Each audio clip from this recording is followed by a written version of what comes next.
Tales of double agent spies, interrogations, millions of dollars in cash payoffs. It is not Cold War fiction. It is an actual CIA program. It began in the aftermath of 9/11.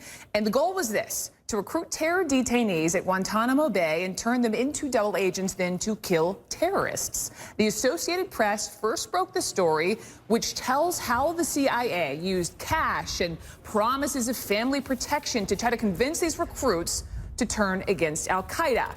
If they cut a deal, the detainees were set free to work for the CIA.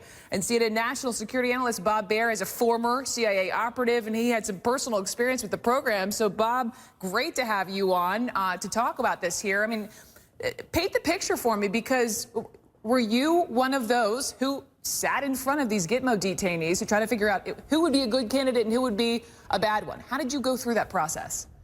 Brooke, I used to do this all the time. Wow. You'd get sent to a foreign country, to a foreign prison, where you'd get to go into the cell, talk these guys into working for the CIA, take them out, train them, and send them back where they came from.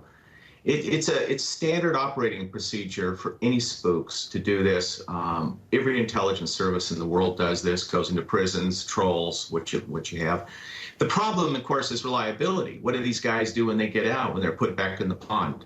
With Al-Qaeda people, the problem is a lot of them turn on you, or they misdirect your activities. I want to get to reliability in a minute, whether or not this actually worked or not, but just, Bob, walk me through it. I mean, you're sitting across from this prisoner. What kind of questions are you asking, looking them in the eye? How can you tell they would make a good double agent?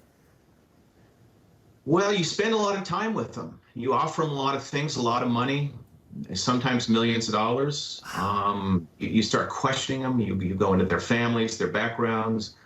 You get to their address books. You get to know them like almost a member of your family. Once you think you can trust them, then you let them go. But it takes a long time. This is why at Guantanamo they had a separate facility where they were treated very well, fed well, given beds with mattresses and the rest of it, and saying, hey, you keep doing this and you can get well rewarded. True. They called this cottage area Penny Lane, correct? Penny Lane, yeah. Penny Lane. No, it's standard. I mean, this is not a scandal, and bravo for the CIA.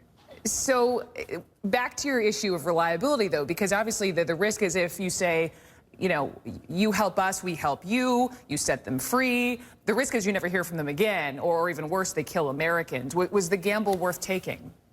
Well, that's exactly the problem. In 2009, there was an attack on a CIA base from a prisoner just like this who was released to Pakistan. And rather than cooperating, he blew himself up and killed half a dozen CIA officers.